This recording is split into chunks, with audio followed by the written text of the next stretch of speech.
The real reason behind the cooked BBC report on TB Joshua. This really shock you. I don't know if many of you are still asking yourselves this question I've been asking myself. Why now? TB Joshua is dead and buried for about 2 years now. And today, some persons are coming up to say this and that and all that. You are trying to tarnish someone's image at his back. I love people who come to your front and speak to you. That makes you a hero. That makes you a genuine person. But you cannot go to my back and start talking. That means you are not sure of what you are saying, and at the same time, you are a betrayer. If you know what you are doing, if you are sure of what you are saying, you come to the persons, face to face, you talk. See, this is what you do. I challenge you. Then allow the person to speak, whether he want to defend himself or whatever. But don't tell me that after 2 years, you are bringing whatever, and, just trying to tarnish a dead man's name. This is not me supporting him, but I want to state some facts as I have been following this story since he passed. So if you are conversant with Synagogue, Church of All Nations, you will know TB Joshua has wise men and disciples. 85% of these wise men and disciples are foreigners. Before the prophet passed, these men and disciples were very powerful. Most Saturdays, they handle deliverance, prayers, and ministrations and all that. Also, bear in mind that TB Joshua had a wife, Evelyn Joshua. She is also a prophetess. She was a prophetess before the TB Joshua married her. While her hubby was still alive, she comes out once in a while to preach and join in ministering to the church members. At some point, she had a baby or something, and now face home, and she rarely preached or do the Sunday deliverance. TB Joshua had an overwhelming members and could not handle the prayer line alone. So he ordained these wise men and disciples. Many of these wise men started acting like him. Some became very powerful. Some left to start their respective ministry. I don't know if you've seen that or you've heard that. People like wise man Daniel and wise man John Chi, they left while TB Joshua was still alive. But he still had a lot of wise men and disciples. Many of them are not Nigerians.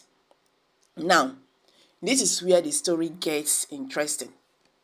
Allegedly with TB Joshua died, these men and disciples took charge of the church.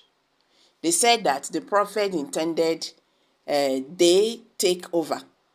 That TB Joshua told them that they will take over from him.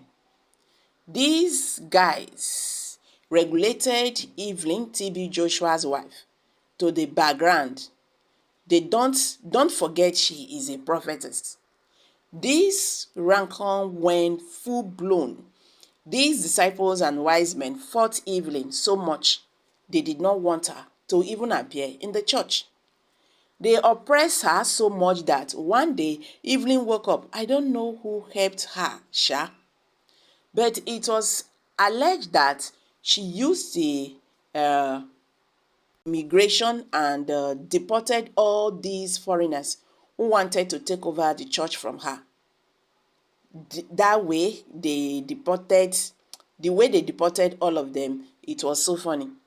She dealt with the foreigners and some of the Nigerians that joined the foreign wise men and disciples.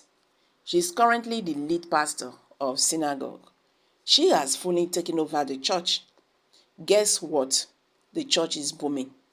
Evelyn has a special gift of healing. Our church services are packed out just like when her hubby was still alive. After reading this story, you should know why that stupid story of TB Joshua is surfacing now. Evelyn is the target. How dare she try to fight to take over the church from foreigners? It is giving the whole vibes, giving the whole vibes of, if we cannot have the church, let's cripple it.